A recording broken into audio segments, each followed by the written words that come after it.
ململی بستروں پر پڑے،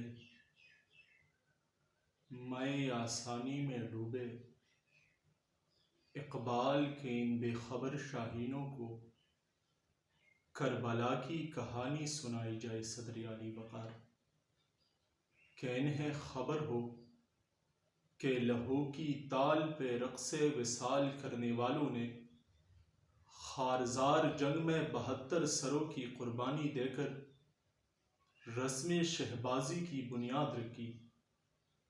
قفس کو توڑنے والوں کی زندگی صحیفہ دہر پہ نقش، سلسلہ زماں کی انمٹ لکیروں کی زینت ہوتی ہے، جہاں موت کے ڈر میں پکارے گئے سب آوازیں ان مرثیوں کا حصہ بن جاتی ہے جو کسی بھی دل میں داخل نہیں ہوتی، بلکہ ان کائیوں میں دفن ہو جاتی ہے جہاں سے کوئی آواز لوٹ کر نہیں آتی۔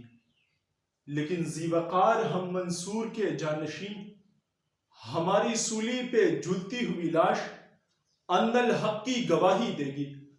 ہم الجزائر کے شیخ العربی الطبسی کے وارث، جو فرانسیسی استعمار کے کھلتی ہوئی تارکول میں جل تو سکتا ہے لیکن دربار فرعون میں سر نہیں جھکا سکتی، کیونکہ ہمارا خمیر کربلا کی مٹی سے اٹھایا گیا ہے۔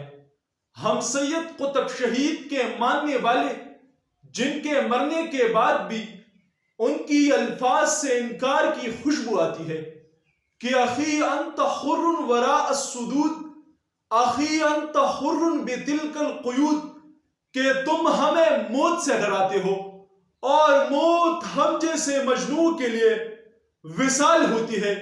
ذی وقار وزیرستان کی قبرستان آج بھی صوبیدار عامل شکیل چندران جیسے شہیدوں کی لہو سے مہکتی ہے، اور کوئی ام رباب چانڈیوں بن کر زمینی خداؤں کو سندھ کے ریگستانوں میں زندہ درگور کر گیا۔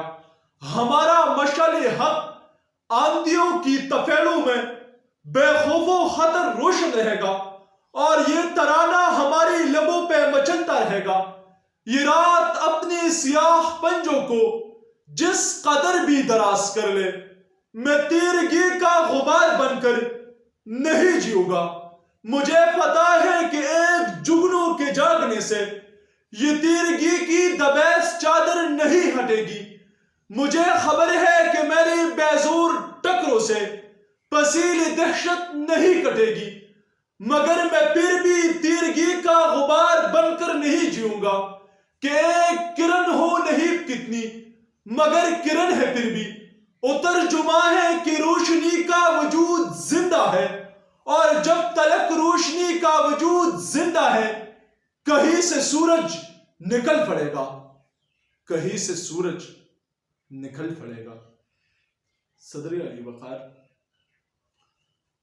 وہ وقت دور نہیں کہ قبروں کے کتبوں پہ عربی عبارتوں کے بجائے سرفروشوں کی داستان لکھی جائے گی، اور آنے والے لوگ ایسے قبروں پہ مزار بنائیں گے۔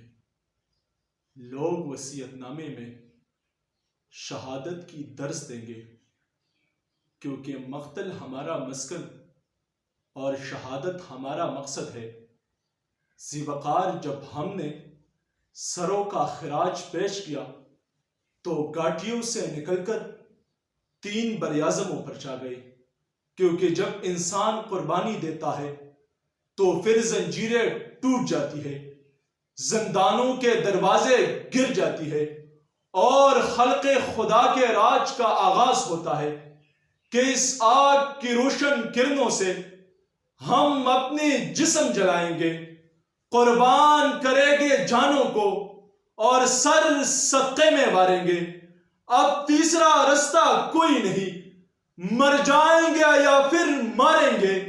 اب خون دیوں میں ڈالیں گے، اب شہر میں کالی رات نہیں، وہ آگ ہے اپنی سینوں میں جس کی تقدیر میں مات نہیں، وہ آگ ہے اپنی سینوں میں جس کی تقدیر میں مات نہیں۔ شکریہ۔